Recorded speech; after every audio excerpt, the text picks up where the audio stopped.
साल 2000 के दशक की शुरुआत में पश्चिम बंगाल एक अजीब से ठहराव में फंसा था। सत्ता के गलियारों में पुरानी नीतियां चल रही थीं, लेकिन बाहर की दुनिया तेजी से बदल रही थी।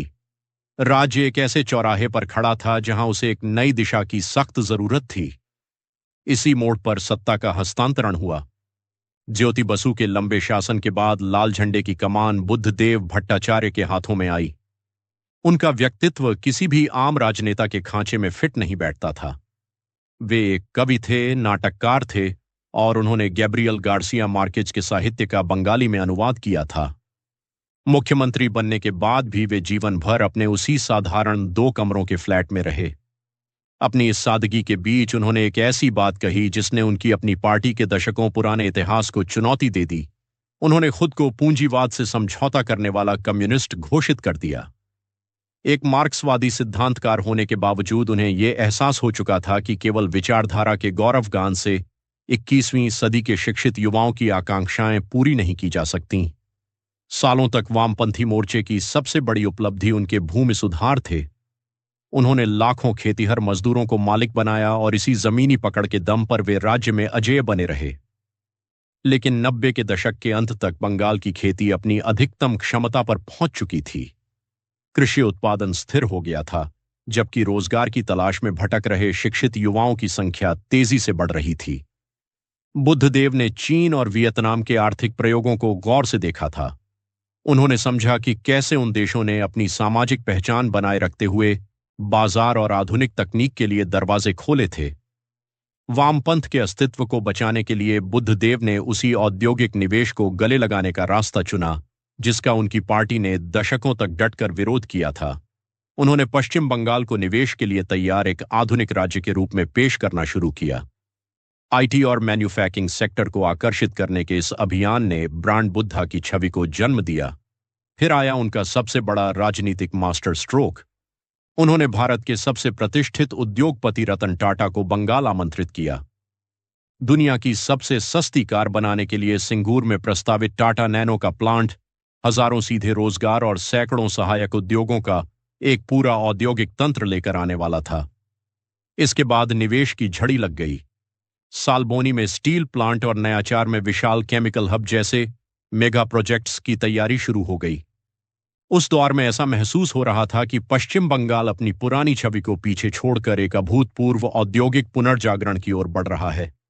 लेकिन इस पूरी योजना की बुनियाद में एक गहरा अंतर्विरोध था। इन कारखानों के लिए जिस उपजाऊ जमीन की जरूरत थी वो उन्हीं किसानों की थी जो दशकों से वामपंथियों के वफादार समर्थक रहे थे। इस असंतोष ने ममता बनर्जी के नेतृत्व में एक आक्रामक विपक्षी गठबंधन को जन्म दिया। वैचारिक विरोधी भी इसमें जुड़े। सिंगूर में भारी विरोध प्रदर्शन हुए और नंदीग्राम में हिंसक झड़प व पुलिस फायरिंग ने देश को हिला दिया। नंदीग्राम की इस त्रासदी ने वामपंथी सरकार के नैतिक आधार को भारी चोट पहुंचाई। अंततः टाटा को अपनी नैनो परियोजना बंगाल से समेटकर गुजरात ले जाने पर मजबूर होना पड़ा।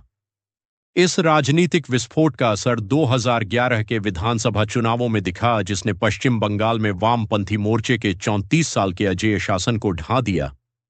इस हार की आंच बुद्धदेव पर भी आई। वे अपनी पारंपरिक जादवपुर सीट से चुनाव हार गए, जहां से वे पिछले 2 दशकों से जीतते आ रहे थे। सत्ता से हटने के बाद उन्होंने खुद को सार्वजनिक जीवन से पूरी तरह काट लिया। गंभीर बीमारी से जूझते हुए वे वापस अपनी किताबों और उसी 2 कमरों के पुराने फ्लैट की खामोशी में लौट गए। वे अपने सिद्धांतों पर अंत तक अडिग रहे।